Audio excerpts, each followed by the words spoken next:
What's up, guys? It's your boy, Barca Boy 103. Today we're going to be reacting to the Barcelona news over the past few days, where we do have some interesting topics up for discussion. Firstly, Joan Laporta planning to use Lionel Messi as influence in the upcoming presidential elections in the new year 2026. We'll also see where Joan Laporta is currently ranked among the Barcelona supporters. Also updates around the Camp Nou stadium. Of course, last night playing at the Estadio de Johan Cruyff, 1 in the hell. Are we going back to the Camp Nou? Our next home game, I believe, is this upcoming weekend against Getafe. We'll wait and see on that. Some big updates around the match at the end of the year against Villarreal, taking place in Miami instead of in Spain at the Estadio de la Cerámica. And finally, some confidence from Christensen, believing that he will ending up being a starting center back for Barcelona, and believes that Flick trusts his ability and will give him confidence soon. But before we get into it, make sure you guys smash that like button down below, and let's try and get to 200 likes on this video. It would be very much appreciated. And also, if you are new, make sure you subscribe down below if you haven't already, and let's get into it.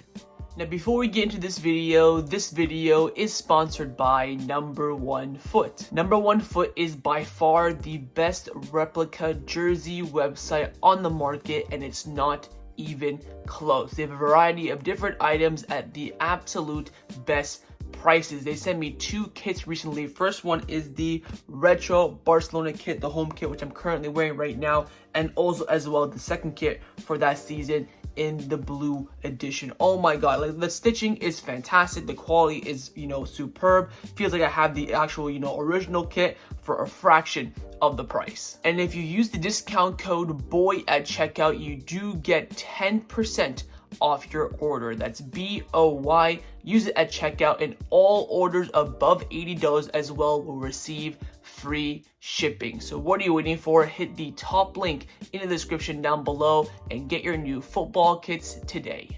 Now, the first topic that I want to discuss is around some reports coming out about Andreas Christensen. According to Camp Nou, Andreas Christensen believes that he will end up as a center back starter alongside Cubaris. He knows that Hansi Flick likes him. Of course, this summer, this past summer, we weren't really pushing him out, but we're saying that, you know what, if you can find a move, probably be better for you to leave. Do not forget, Christensen only has 1 year left on his contract. He will be a free agent this summer of June 2026 in a World Cup summer as well.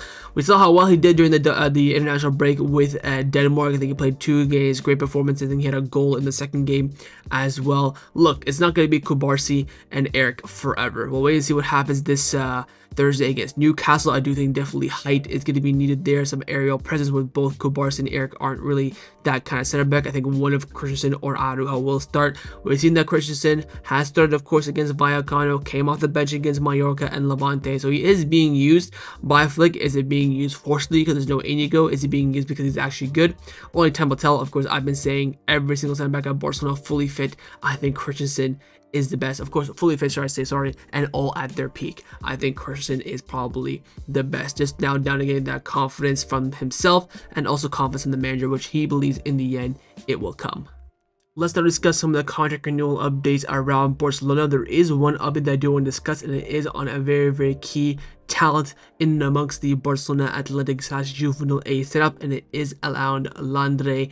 Farre. According to Gabriel Sanz from Deportivo, the renewal of Landry Farre is already negotiated and only awaits Barcelona's financial approval and official announcement of his continuity. He had 1 year left on his youth contract, and the club offered him a 3-year deal until 2028. I think currently right now playing mainly with Barca Athletic. He is, of course, a top talent to watch out for. He'll probably get, I think, his opportunity. Maybe this season we have some injury issues, but I think the main probably will be next preseason, which probably will be in Asia again, the 2026-2027 post World Cup as well. So we know that we're going to have barely any players in the first team during that preseason. So he will definitely be eyeing his first team opportunity in that moment. This season he'll probably wait his time. I know he has trained with the first team quite a few times, but an immense talent that we do have on our hands, that we have secured on a medium-term deal to get an opportunity around the first team within the next year. Let's now discuss some injury updates around the first team at Barcelona. Of course, we're going to be missing a few players for this big clash against Newcastle on Thursday, the opening match in the Champions League. No Balde, no Gavi, positive signs that Frankie de Jong should be back. Big question now is whether Lamine Yamal will play or not. Of course, getting injured before the international break and then playing during the international break injured, the question is, can he have himself ready for the game on Thursday? Following Flick's comments in the press conference pre-press conference for the Valencia match, we do have some updates on Lamine's injury. First, Alfredo Martinez has come out saying the RFES version in Lamine's case is that at no time did anyone from Barcelona contact the RFEF to report any discomfort. They say that if they detected any issue, he would not have played. They also state that the dialogue with Barcelona is constant. Fernando Laporta said that Barcelona sources say they had daily detailed communication with Spanish camp about the condition of Lamine Yamal and other players.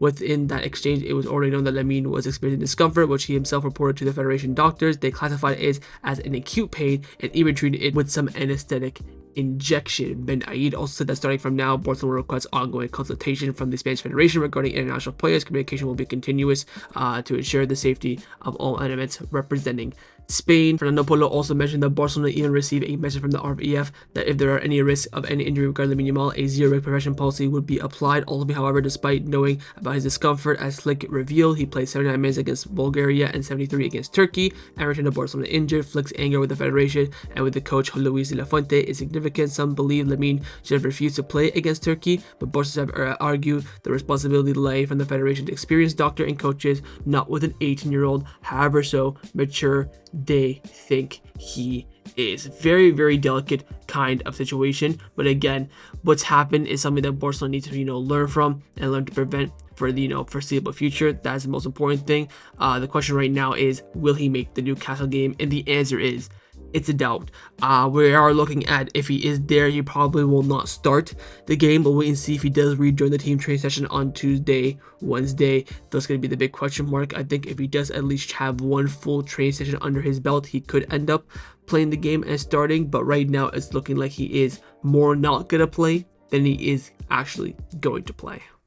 Now, we do have some big updates surrounding Barcelona over the past few days. Firstly, of course, Thiago Alcantara has officially returned to Hansi Flick's coaching staff as a member of it. The club released an official statement saying that Thiago Alcantara has started working from a few days ago as a member of the first team coaching staff as an assistant to Hansi Flick. His role will involve helping with tactical aspects and preparing training sessions, among other things, bringing his experience and vision of the game to enrich the squad's day-to-day work. And of course, his first game back, we go and win 6-0 against Valencia. We all know how impactful he was in the last preseason for the 2024-2025 season, so we know that's going to be a big impact internally, and I'm very, very happy that he is back. We've been trying to get him back now since January. Actually, of course, had that tax issue back in England. That's why he left from August until January. From January to September, we've been trying to incorporate him for a very, very long time, so very happy to see his return. I think we will see the impact both on and off the pitch. Now, speaking of coaching staff, very, very quickly, we have the UCL game coming up this Thursday, and of course, Flick was supposed to be suspended for the first UCL game due to his red card that he got against Inter in the previous semi-final. But according to reports now, according to Fernando Polo specifically, UEFA has suspended the sanction on Hansi Flick and Mark Sorg after Barcelona's successful appeal, allowing both to be on the bench against Newcastle. However, they remain under a 1-year surveillance period, meaning any misconduct would reactivate the lifted punishment. So they let it slide if he behaves for a year. If he doesn't behave for a year, when he gets a new punishment, they'll add his old punishment on top of that. So he must be very, very cautious in that regards. And if he gets pretty much a red card at any point during the UCL, you could easily expect a 2-game ban for Hansi Flick. But for now, the punishment has been revoked, which means that he will be on the touchline at St. Jason Park on Thursday. The big question right now in everyone's mind is, when in the hell are we returning to the Spotify Camp Nou? That is the big concern and the big question mark right now in regards to the latest updates following, of course, playing at the Estadio Johan Cruyff last night. We had Joan Laporta coming out speaking on the return a few days ago. He was addressing the media, and I think that was on the Catalan Day, and we have some quotes here from him directly addressing the issue of the return to Spotify Camp Nou. He said, "Look, firstly, thank you for the great understanding that you have shown throughout the whole process, and also, well, for the great excitement and emotion, which is what, well, well, we are now almost there. We are ready to finish the stadium, and the stadium is ready to be played in. Now what we need to do, well, is to continue to process from a mainly administrative and formal point of view, but we are very, very excited, and I encourage you to continue with the understanding, because together, all together, we will have achieved it. Above all, thanks to them, to the supporters, to the members, and the fans of Barcelona, who know that this is the most important project in our history, and very, very soon we will return home. I can't say exactly when, because it depends on the permits that must be granted to us by the responsible authority, the responsible institutions, and in that sense, what we are doing is working. We are moving forward, and we are putting in everything that we must put in, so that this becomes a reality as soon as possible, because in fact it is already a reality. So basically, we are on the verge. On further the return to look on more information on it, he said, I am eager for the supporters to see the stadium as it stands, because the other day we went with the representatives of the board, and I must tell you that, well, we were very moved by it, because it is marvel. It is one of those marvelous things that you see, and we have to enjoy it, and as supporters, and it was well worth working on the progress of the work at the Camp Nou. There is a little left. We are moving forward. I can tell you, everyone here and I will share all of our opinions, but yes, what amazing is that we are working on it. We keep working, and we will continue working, and we will keep moving forward. Some positive encouraging words there from the president. He's basically saying that it is a matter of obtaining certain licenses that we do need to operate it. The stadium itself is pretty much ready. Now, following this, Mundo Deportivo is reporting that Barcelona's return to the Camp Nou hinges on the city council granting the first occupant's license. The club expects to submit the final work certificate by Friday, after which Dereka and the council will review it. Approval could allow reopening of either 27,000 seats, which is phase 1A, or 45,000 seats, which is phase 2A. Hopefully, of course, the 45k. Mundo Deportivo also said that Barcelona's Getafe on September 21st may still be at the Estadio Johan Cruyff, but there's strong confidence on September 28th class being against Real Sociedad being played at the Camp Nou. This would avoid laying new turf at the Montjuic after the Post Malone concert. The city council also prefers not to overlap the Barcelona Real game with the some sort of event they have, but final approval depends on the full safety guarantees. On September 28th match against Sociedad is decisive for Barcelona's return, as of October 1st match is of course against PSG in the Champions League. River rules state that the Champions League matches must all be played in one certain stadium. However, UEFA would accept Barcelona playing at a prior game at the Camp Nou under phase 1A before hosting a Champions League match. If the stadium cannot reach 45 capacity in this time, the PSG game will be moving to the Montjuic. Ticket allocation for PSG are already coordinated and will remain nearly the same at either venue. So again, we need to play at least once at the Camp Nou before we play the match against PSG, and that's right now the big stumbling block for Barcelona in regards to playing it in UEFA competition. The club knows that UEFA requires the fourth match of the Champions League phase and even a potential playoff in February if Barcelona finishes between 19th and 24th to be played at the registered stadium. The regulations are clear, even though a change could theoretically be considered in this case of a force majeure with a return home. However, Barcelona insists that this issue has not been raised with UEFA, hence the secured Plan B with the arrangement signed with Barcelona services and with in regards to the services of the Montjuic until the end of February. So we do have an agreement with the city council to use the Montjuic until the end of February in the event we cannot get into the stadium. But the latest videos that are coming out of the stadium, like, look at this shit. It's ready to be played in. You have the pitch ready, stands are up, you have the dugouts as well. Everything is good to go. We are just waiting here for a license. I mean, it looks absolutely remarkable. This is, I think, the phase 2A, which fits 45,000. The seats are ready. Everything is good to go. We just need to secure this license. I think if we can play there for Getafe or Sociedad, that is a big bonus. We just get one game under our belt before that Champions League game. This stadium for the PSG game is going to be absolutely rocking, and we desperately need it.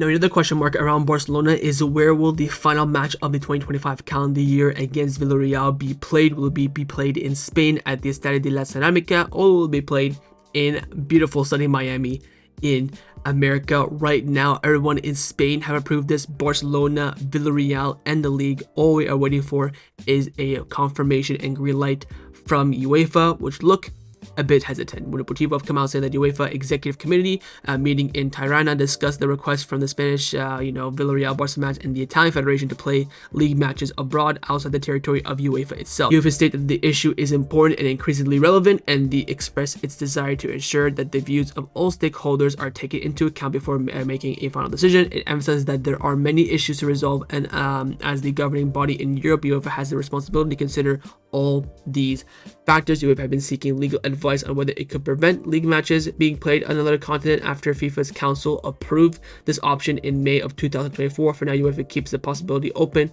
but has not explicitly given the green light to La Liga match in Miami or Serie A match in Perth in Australia. In Italy, there is no opposition from other clubs, unlike in Spain, where Real Madrid especially has opposed to it, even issuing a statement. So in Italy, everyone's pretty good with it. In Spain, everyone's good with it, but Real Madrid and UEFA are now going to be analyzing the situation and coming to a decision. I believe they should be making the decision at least a month before the game. That way they can get a stadium in Miami, get tickets sold and stuff like that. So I wouldn't expect them to be taking too long on this. In my opinion, I'm still very firm on the fact that it should be played in Spain, and then the whole point of Spanish football is to be played in Spain. If you want to come see it, you fly over, book a weekend, and you go see it. You can, wait for the World Cup to come in America or preseason. That's kind of how the philosophy is. Of course, Barcelona are doing this solely and surely because of the money. If it was based on morals, if we were, in a state like Real Madrid where we have money, we're financially okay, I don't think the club would have approved this. They're saying yes for the extra money, which, I mean, game is game. Can't really beat around the bush too much. It also takes away the game away from home, because we're going to be playing, of course, in a neutral ground. It's going to probably feel like a preseason game a little bit. I think Villarreal will be getting an extra little more money than us, because they're going to be losing ticket sales on the Estadio de la Ceramica. And it's a big game as well. Villarreal, a good team. They've done very well to open the La Liga campaign so far. So it will be a tough game. It could be, a top 4, top 5 clash come the, end of December. So we'll wait and see how things do turn out. We're still waiting for the final confirmation from UEFA. But right now, it's kind of teetering on both ends, with Barcelona, of course, favoring it being in Miami ahead of Spain. Now, the final topic that I want to discuss for the end of this video is in regards to the presidential elections for Barcelona, which are expected to be taking place early 2026, around March or April time. Of course, that was the time 4 years ago when Joan Laporta was elected the president, and according to reports, he wants to use Messi to get some extra votes. According to Calendar, Barcelona president elections are coming at the end of the season, and Leo Messi does not rule out getting involved. He hasn't decided yet, but some people have already approached him. If Messi does do this, it will not be a favor for Joan Laporta. This has nothing to do with him. He was contacted by other people in Joan Laporta's camp, not Laporta himself. An explicit gesture from Messi is not ruled out. It doesn't mean that he will do it, but it doesn't mean it will not happen either. So apparently people around Joan Laporta have told Messi, hey, yo, back Laporta in the next election so we can win and, keep everything going. And Messi's been like, I'll see. I don't think Messi will get involved. He's never been someone to get involved in anything, whether it be drama or politically. I don't think Messi will endorse anybody. But interesting to see that that Laporta's board is already trying to, having one eye on the election. I expect Laporta to absolutely breeze through this election. I think it would be absolutely idiotic to vote anyone as the next president for the 4 years of this club besides Joan Laporta. And actually, El Chiringuito went and did a public voting in the streets of Barcelona. They asked 100 Barcelona fans on the streets of Barcelona, would you vote for Joan Laporta again to be reelected? 76 said yes, and 25 said no.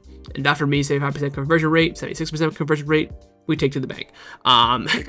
The options are absolutely woeful as well. Tony Freya, Victor Font, that fucking porn star guy or pornography guy, whatever he does, a pizza guy. Like, the options are absolutely horrendous, and he has to kind of finish what he started as well. We've been brought back to the top of football because of him. We were brought to the top of football in our peak because of him as well. I think he's done everything exceptionally well, and the only thing that he didn't do quite well was maybe the treatment of Xavi sacking, announcing we're going to be back at the Camp Nou for the Joan Gamper, and we weren't. Alonso renewal. That's pretty much it. Yes, he does things slow in the last second, but in the end, he gets his shit done, and that is the most important thing. So I have no doubt that Joan Laporta will be elected as the next president, just coming down to how he'll win, the procedure. We'll wait and see who the opponents actually are as well, and we'll wait and see if Leo Messi endorses anyone as well. So that's my reaction to the Barcelona news over the past few days. Hope you guys enjoyed this video. If you did, of course, make sure you drop a like down below, and of course in the comments down below as well, let me know your thoughts on everything we did discuss. Firstly, on Christensen, you think he'll end up being a starter or not? Second, your thoughts on the game in Miami. Are you in favor for it or against it? Thirdly, return to the Camp Nou. You think it'll be for Getafe's match, Sociedad's match, or neither? Find your thoughts on the election. Would you vote for Laporta? Would you vote for anyone else? And do you think Leo Messi will get involved? And of course, don't forget to subscribe down below if you haven't already. And I'll see you guys next time on the channel. Take care and force the Barca.